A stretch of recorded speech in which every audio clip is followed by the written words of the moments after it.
നമ്മളിപ്പോ തീരവുമായി ബന്ധപ്പെട്ട ഒരു ശുചീകരണ പ്രക്രിയയാണ് അക്ഷരാർത്ഥത്തിൽ നടന്നു വരുന്നത്.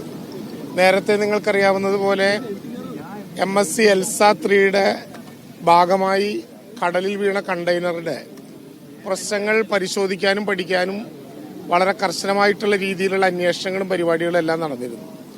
ഇപ്പം അതിന്റെ ഭാഗമായിട്ട് നമ്മൾ കണ്ടിട്ടുള്ളത് അതുമായി ബന്ധപ്പെട്ട് കടലിൽ വീണ കണ്ടെയ്നറുകൾ ഏതാണ്ട് 54 എണ്ണം ഇപ്പോൾ കേരളത്തിൽ വിവിധ തീരങ്ങളിലായിട്ട് വന്നിട്ടുണ്ട്. ഏറ്റവും കുറവ് വന്നത് ആലപ്പുഴയിലാണ്, 2 എണ്ണം മാത്രമാണ്. തിരുവനന്തപുരത്ത് 9 എണ്ണം വന്നിരുന്നു. കൊല്ലത്ത് 43 എണ്ണവും എത്തിച്ചേർന്നിട്ടുണ്ട്. കണ്ടെയ്നറുകൾ തീരത്തേക്ക് വരണമെങ്കിൽ വരേണ്ട ഏതാണ്ട് സമയമായിട്ടുണ്ട് എന്ന് തന്നെയാണ് ഇതുമായി ബന്ധപ്പെട്ട ആളുകൾ പറയുന്നത്.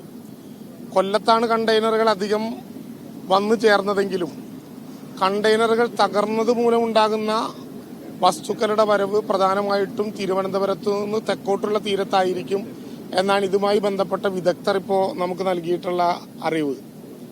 സാധാരണ നിലയിൽ കണ്ടെയ്നർ തകർന്ന ആ ഘട്ടം മുതൽ തന്നെ ഏറ്റവും കൃത്യമായി ചീഫ് സെക്രട്ടറിയും മുഖ്യമന്ത്രിയും ബന്ധപ്പെട്ട ഉദ്യോഗസ്ഥന്മാരും മന്ത്രിമാരും വകുപ്പുകളുമൊക്കെ വളരെ ശ്രദ്ധയോടുകൂടി ആ നടപടിക്രമങ്ങൾ പരിശോധിച്ചു വരികയാണ്.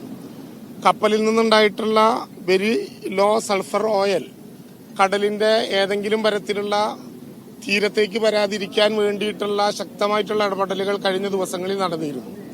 പ്രത്യേകിച്ച് നമ്മൾ പറഞ്ഞാൽ അറക്കപ്പൊടി ചേർത്തിട്ടുള്ള ചാക്കുകൾ തീരത്തിട്ട് അതുപോലെ തന്നെ അഴികളിലും പൊഴികളിലുമൊക്കെ ബൂമുകൾ സെറ്റ് ചെയ്ത് ഏതെങ്കിലും വിധത്തിലുള്ള ഓയിലിന്റെ അംശം അതിഭീകരമായി പടരാതിരിക്കാനുള്ള നടപടിക്രമങ്ങൾ നേരത്തെ എടുത്തിരുന്നു.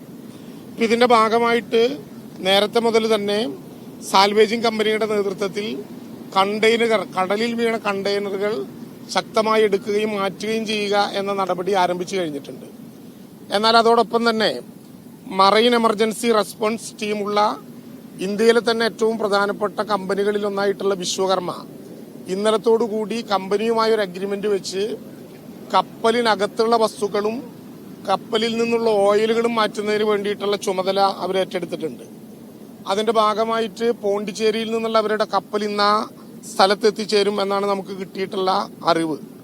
കപ്പൽ കിടക്കുന്നതിന് ചുറ്റും ഇതിന് മുന്നോടിയായി കപ്പൽ കിടക്കുന്നതിന് ചുറ്റും ഒരു സോണാർ സർവേ, നമ്മുടെ കൃത്യമായ ഭാഷയിൽ പറഞ്ഞാൽ അൾട്രാസൗണ്ട് രശ്മികൾ ഉപയോഗിച്ചുകൊണ്ടുള്ള ഒരു സോണാർ സർവേയും ഇന്ന് തന്നെ ആരംഭിക്കും. അതുമായി ബന്ധപ്പെട്ട നടപടിക്രമങ്ങളൊക്കെ അതിവേഗം നടക്കുന്നുണ്ട്. തിരുവനന്തപുരത്ത് തീരത്ത് ഇപ്പോ നേരത്തെ നിങ്ങൾ കൃത്യമായി വിശദീകരിക്കപ്പെട്ടതുപോലെ പ്ലാസ്റ്റിക്കിന്റെ ഭാഗമായിട്ടുള്ള ചെറിയ ഈ പോളിയത്തിൻ എന്നൊക്കെ പറയുന്നത് പോലെയുള്ള ചെറിയ നർഡിൽസ് ഇങ്ങനെ വന്നു ചേരുന്ന ഒരു സ്ഥിതിവിശേഷമാണ് തീരത്താകെയുള്ളത്.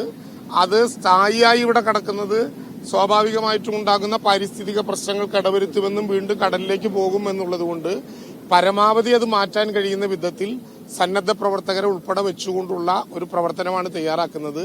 നേരത്തെ പറഞ്ഞതുപോലെ മുഖ്യമന്ത്രിയുടെ നേതൃത്വത്തിൽ ചേർന്ന യോഗം ഒരു സ്റ്റാൻഡേർഡ് ഓപ്പറേഷൻ പ്രൊസീജിയർ ഇക്കാര്യത്തിൽ തയ്യാറാക്കാൻ ആവശ്യപ്പെട്ടിരുന്നു. അതനുസരിച്ച് ഒരു സ്റ്റാൻഡേർഡ് ഓപ്പറേഷൻ പ്രൊസീജിയർ തയ്യാറാക്കിയിട്ടുണ്ട്. സന്നദ്ധ പ്രവർത്തകരാണ് ഈ പ്രവർത്തനങ്ങൾക്ക് നേതൃത്വപരമായിട്ടുള്ള പങ്കുവഹിക്കുന്നത്. അക്കാര്യത്തിൽ ബന്ധപ്പെട്ട വകുപ്പുകളും ജില്ലാ കളക്ടറും എല്ലാം നേതൃത്വം നൽകിക്കൊണ്ട് ആ പ്രവർത്തനങ്ങൾ പുരോഗമിക്കുകയാണ്. ഒരു ദിവസം കൊണ്ട് മാറ്റിയെടുക്കാൻ കഴിയുന്ന ഒന്നായിട്ട് ഇത് കാണാൻ നമുക്ക്